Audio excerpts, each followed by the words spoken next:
欢迎回来。美英和欧盟近来频频对涉疆问题指手画脚，粗暴干涉中国内政，中方已多次反击反制。但美国、德国和英国驻联合国代表又协同发声，将于下周在线上举行的联合国活动中继续炒作涉疆议题。有报道称，中国代表团向联合国成员国发出照会，敦促各方不要参加美英等国策划的涉疆挑衅活动。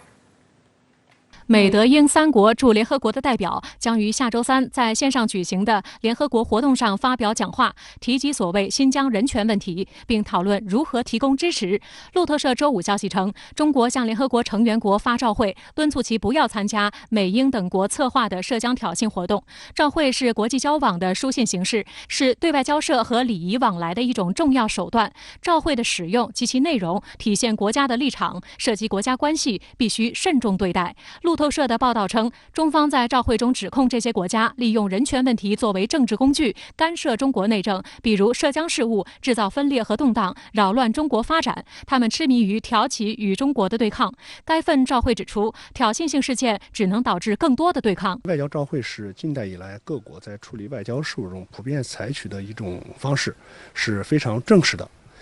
中国选择外交照会的方式，就涉疆问题向各国发出通知，应该说呢是表明中国的严正立场。如果以后再有其他国家在涉疆问题上跟着美西方跑，跟着美西方造谣生事的，对中国进行抹黑攻击的话，中国可以据此做出反制。美德英借新疆问题造谣抹黑中国，并进而干涉中国内政，已经多次激起中方的反制。去年7月13号，中方对美国国会行政部门中国委员会以及美国国务院国际宗教自由无任所大使布朗巴克、联邦参议员卢比奥·克鲁兹、联邦众议员史密斯实施相应制裁，作为对在涉疆问题上表现恶劣的有关美国机构和个人采取对等措施。今年3月，欧盟和英国先后以所谓新疆人权问题为由宣布对华制裁后，中方也予以坚决反制。3月22号，中国外交部发言人宣布，中方决定对欧方10名人员和4个实体实施制裁。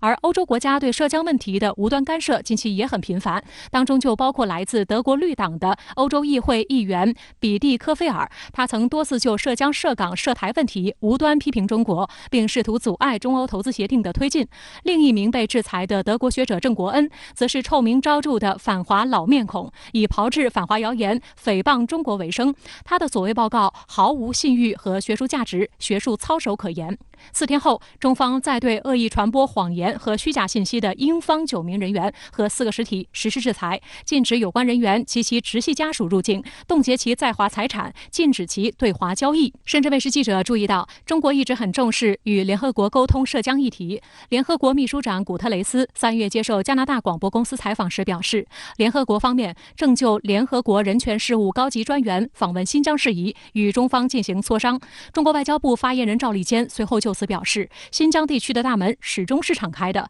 我们欢迎联合国人权高专访问新疆，中方早已向人权高专发出访华并访疆邀请，双方一直保持沟通。此外，中国还多次邀请欧盟及其成员国驻华使节访问新疆，体现了最大诚意和灵活。但令人遗憾的是，欧方对访问一拖再拖，横生枝节，屡屡提出一些不合理的要求，甚至提出会见因从事分裂国家活动被依法判刑的罪犯，让人感觉如果不按照欧方的旨意行事，他们就没有兴趣访问新疆。这显然是无视中国法律、干涉中国司法主权的挑衅做法。美德英三国这次呢，要在联合国搞这些事呢，是并不奇怪。但是呢，他们这么做呢，我认为搞不起什么声浪，因为毕竟是美德英虽然说自以为他掌握了国际话语权，但是实际上他们在国际社会只能说是代表少数国家，因为大多数国家、广大的发展中国家，包括阿拉伯世界一些国家、一些伊斯兰国家，大部分国家都是认可我们的治疆政策，认可我们在新疆的做法。周四，中国驻美大使馆和新疆维吾尔自治区政府共同举办的“新疆是个好地方”视频交流会，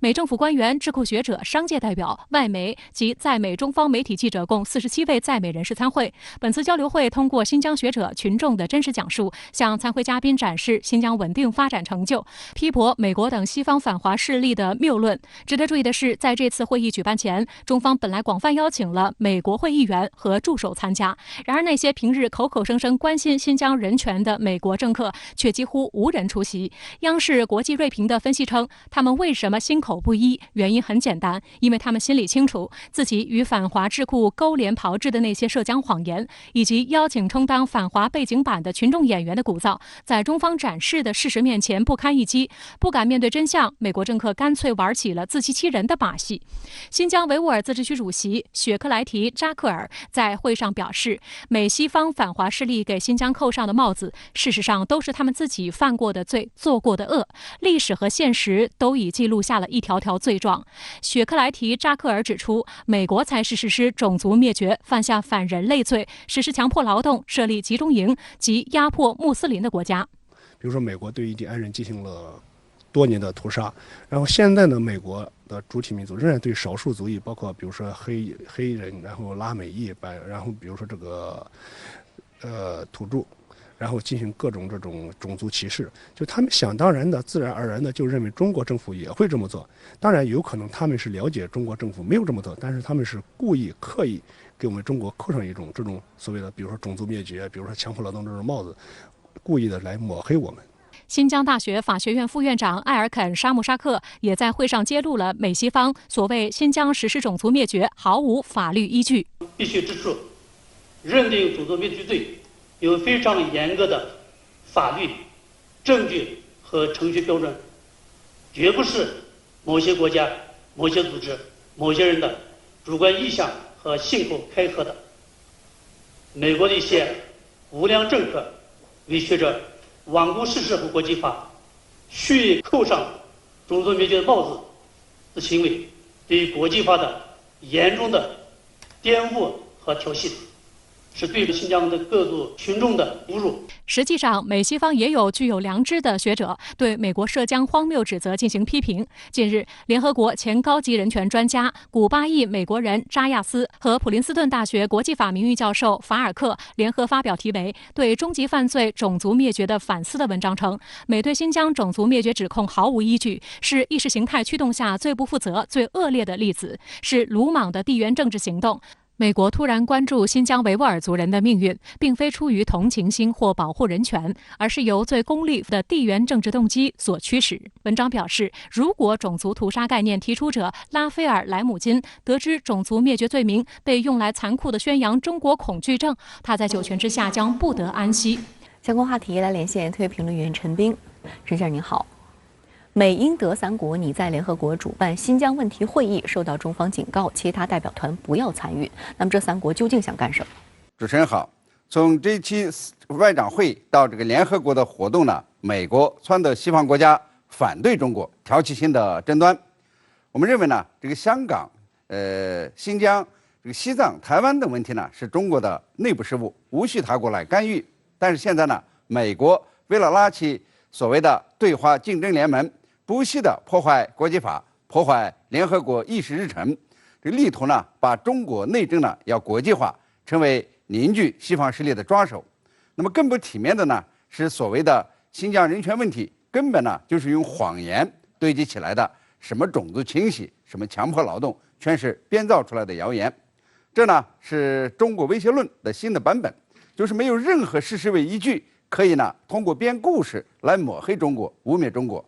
今天呢，就有一个典型的事例，长征5号 B 火箭的残骸落地，西方呢先是编造出火箭失控的故事，故意的来吓人，说什么纽约呢可能都会被下落的这个火箭残骸呢给砸中。美国军方呢还制造出要不要击落这个火箭残骸的问题，这个仿佛呢是大难临头。制造如此耸人听闻的故事呢，就是在潜移默化的这个渲染中国威胁论。和这编造新疆的人权故事呢，它是一个套路。那么，当长5 B 残骸呢今天安然的落入这个印度洋以后，美国呢又开始制造这个中国呀不透明的故事。可以这么说呀，当中美贸易战和疫情防控之中呢，美国越来越被动的情况下，这拜登政府呢开始以人权为切入点，制造打压中国的新的抓手。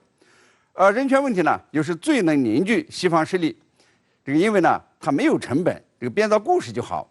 编故事呢，当然是不需要什么成本的。那么即便如此呢，由于西方掌握着一定的话语权，这个谎言呢重复多遍，也会让人呢是信以为真的。所以呢，这个中方呀是召会其他国家的代表团，不要参加这个美英德组织的活动，不要上当受骗。我相信呢，就像今天呢这个昌5 B 火箭残骸落地一样，真相呢最终会粉碎美英的谣言，粉碎新版的中国威胁论。